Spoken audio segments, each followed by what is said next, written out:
जो आपका ध्येय है कि हम अधिकतम लोगों की जिंदगियों को बचा सकें। और एक चिकित्सक अपने विचार में, अपने चिंतन में, अपने कार्य पद्धति में, अपने नए रिसर्च के अंदर हमेशा इस भाव से काम करता है कि मैं अधिकतम व्यक्तियों को अपनी चिकित्सा के अनुभवों के लाभ से उनको स्वस्थ भी कर रखूं और उनकी जिंदगियों को बेहतर करने का भी काम करूं। यही लक्ष्य और यही संकल्प आज भी भारत के अंदर चिकित्सकों के प्रति अति सम्मानीय है। और एक मरीज जब आता है तो उसकी भावनाएं भी ऐसी रखी है कि चिकित्सक मेरी जान को बचाएगा। और मुझे याद है कोविड की इस महामारी के समय भारत के चिकित्सकों ने, नर्सिंग स्टाफ ने, पैरामेडिकल स्टाफ ने, उससे जुड़े सभी कर्मियों ने भारत के अंदर जो चिकित्सा सेवा है, सेवा और समर्पण की जो संस्कार है वो दुनिया ने देखे। और मुझे खुशी है आज जिस विषय पर आप चिंतन कर रहे हैं, जिस विषय पर आप सेमिनार कर रहे हैं, वो विषय भी आज हम सबके लिए चुनौतीपूर्ण भी है। लेकिन बदलती परिस्थितियों के अंदर, नए रिसर्च ने, नए इनोवेशन के अंदर, चिकित्सकों के बेहतर प्रयास के कारण हार्ट का प्रत्यारोपण और लंग्स का ट्रांसप्लांटेशन ये अपने आप में बहुत गंभीर चुनौती थी। मुझे पता है कि इस चुनौतियों को भी भारत के चिकित्सकों ने समय समय पर अपने प्रयासों से दुनिया के अंदर, हो सकता है 10, 15, 20 साल पहले ये ट्रांसप्लांटेशन हो चुका होगा, लेकिन भारत के चिकित्सक भी दुनिया के अंदर ही होंगे जिन्होंने ये काम शुरू किया होगा।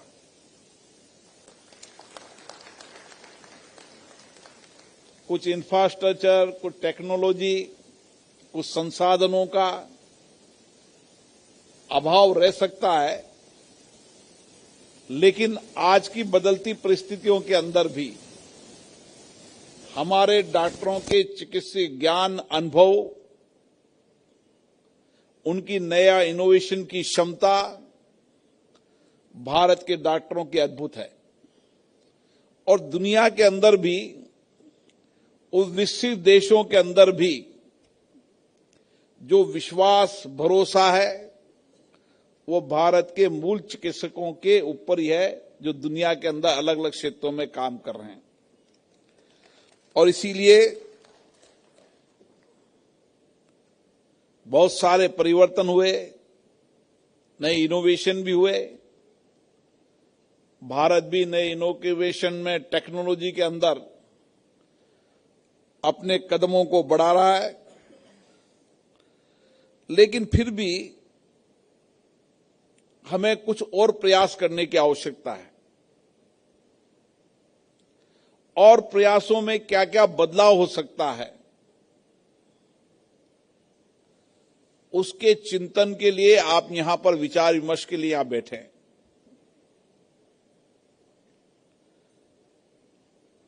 इसीलिए यह भी लोकतांत्रिक पद्धति है।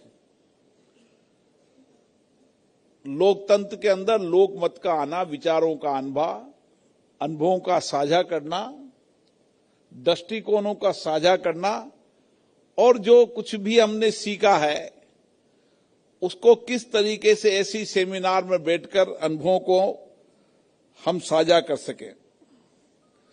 और इसीलिए चुनौतियां हैं, लेकिन चुनौतियों को दूर करने के लिए आपके प्रयास लगातार होते रहते हैं, क्योंकि समय बदलते समय बहुत सारी चुनौतियों का समाधान समय समय पर हुआ है। और चुनौतियां, सबसे ज्यादा चुनौती आज भी अंग डोनेशन की है। हमारे डॉक्टर आज भी किसी भी विपरीत परिस्थितियों के अंदर संसाधनों के अभाव होने के बाद भी उनकी कोशिश रहती है कि चाहे हार्ट का हो चाहे लंग्स का हो, हम जो बेहतर हमारी बौद्धिक क्षमता, जो अनुभव है, उसके माध्यम से व्यक्ति को जीवित भी रखें और लंबे समय तक वो अपनी जिंदगी को जी भी सके। लेकिन इसके लिए सबसे ज्यादा चुनौती भारत में है, जो डॉक्टर अनिल कुमार ने भी अपने विचारों में बताई है, कि जागरूकता की। समय परिस्थितियों के अनुसार समय समय में भारत में भी परिवर्तन हुए हैं। ब्लड डोनेशन से मैं मेरी राजनीतिक जीवन में देख रहा हूं, एक समय ऐसा भी मैंने देखा है, अभी का समय, जब इस देश में लोग खून देते हुए डरते थे, और खून भी देते हुए डरते थे, और कुछ लोग अपना खून देकर 2 टाइम की रोटी का इंतजाम करते थे। आज समय देखिए, देश के अंदर 18, 19, 20 साल का नौजवान ब्लड देने के लिए भी 2 घंटे 3 घंटे लाइन में देकर रक्तदान दे रहा है। ये परिवर्तन मैंने अभी इस 30 साल की इस सामाजिक राजनीतिक जीवन में परिवर्तन होता देखा। और अंगदान तो बहुत कठिन था। हमारी संस्कृति, हमारे संस्कार, हमारे विचार ये हुआ करते थे कि देह रहे न रहे, लेकिन हमारा संबंध टूटता नहीं था। और स्वाभाविक है, अलग अलग देश की अलग अलग परिस्थितियां रहती है। कुछ लोगों के जिंदे रहते संबंधों को टूट जाते थे, टूटन ज्यादा होती थी, रिश्ते कमजोर हुआ करते थे, कुटुंब की संस्कृति संस्कार कम थे। हमारे देश में कुटुंब और परिवार की संस्कृति संस्कार शुरू से रहे, इसलिए देह त्याग होने के बाद भी हमारी उसके साथ निकटता या उसके रिश्ते टूटते नहीं थे। और यही कारण था कि कुछ भी परिस्थितियां हों, लेकिन उस समय की हालातों में अंगदान करना तो बहुत कठिन था। और वह भी जब व्यक्ति वेंटिलेटर पर हो, कुछ आस जगी हो, तो हमारा विश्वास हमेशा भगवान पर रहा कि हो सकता है कि कुछ चमत्कार हो जाए और चमत्कार से बच जाए। डॉक्टर के सब कुछ कहने के बाद भी डॉक्टर भी कुछ पर्दों में बात करना पड़ता था, एकदम स्वाभाविक रूप से कठिन में नहीं कहते थे। लेकिन अब कुछ चीजों में परिवर्तन हुआ है। लेकिन सही बात है कि इस चुनौतियों से हमें जल्दी लड़ना पड़ेगा। हमें बहुत लंबा इंतजार नहीं करना चाहिए। आप जैसे लोग ऐसी सेमिनार से, ऐसे सम्मेलन से, ऐसी गोष्ठियों से लोगों में जागरूकता आएगी, क्योंकि सबसे ज्यादा निकट का संबंध आपका रहता है। आप उसकी मनोस्थितियों को समझते हैं और धीरे धीरे इस जागरूकता से ही हम अंग डोनेशन के इस जागरूकता को बढ़ा पाएंगे। और सबसे बड़ी चुनौती आज यही है कि हम अधिकतम अंग डोनेशन कर सकें, क्योंकि वर्ल्ड के अलग अलग देशों के अलग अलग रिकॉर्ड है। किसी देश का ये भी रिकॉर्ड है कि 10 लाख में से 36% तक लोग ये अंग डोनेशन देने की साहस रखते हैं। ये समय आएगा, भारत में भी परिवर्तन का होगा और निश्चित रूप से आपके प्रयास इसके लिए महत्वपूर्ण है। और इसीलिए हम इस विशाल देश के अंदर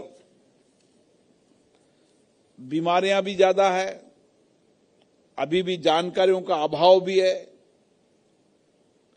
बीमारियों के रोकथाम के लिए हम प्रयास कर रहे हैं, धीरे धीरे परिणाम आ रहे हैं और धीरे धीरे भारत के अंदर चिकित्सा व्यवस्था के अंदर बहुत बड़ा परिवर्तन कोविड के बाद भी आया है। मैं डॉक्टर वीरेंद्र सिंह जी से भी बात कर रहा था। जब कोविड नहीं आया था तो ऑक्सीमीटर क्या है ये कोई गांव का व्यक्ति नहीं जानता था। मुझे तो पता है कि गांव के अंदर ऑक्सीमीटर हुआ ही नहीं करते थे। जब कोई पेशेंट आता था, उस कोविड के समय पता चला कि ऑक्सीजन की कमी से भी लोगों की मृत्यु हो सकती है। ये समय इस युग में शायद कई पीढ़ियों के बाद लोगों ने देखा होगा। तो ऐसी कई सारी चुनौतियां चिकित्सा विज्ञान के क्षेत्र में आने लगी है। जैसे जैसे विज्ञान, चिकित्सा विज्ञान टेक्नोलॉजी की ओर बढ़ रहे हैं, वैसे वैसे चुनौतियां भी नई नई आ रही है। और इसलिए चुनौतियों के समाधान के लिए हम भी उसी तरीके से चिकित्सा विज्ञान के अंदर नए रिसर्च, नए टेक्नोलॉजी का उपयोग कर रहे हैं और लोगों की जिंदगी अब बेहतर हो रही है। लेकिन हमारा संकल्प, हमारा लक्ष्य हमेशा बड़ा होकर चलना चाहिए। और भारत दुनिया का सबसे बड़ा देश है आबादी की दृष्टि से। उस दृष्टि से चिकित्सा व्यवस्था भी गांव तक पहुंची है, लेकिन हमें और पहुंचाने के लिए और गंभीर प्रयास करने की आवश्यकता है।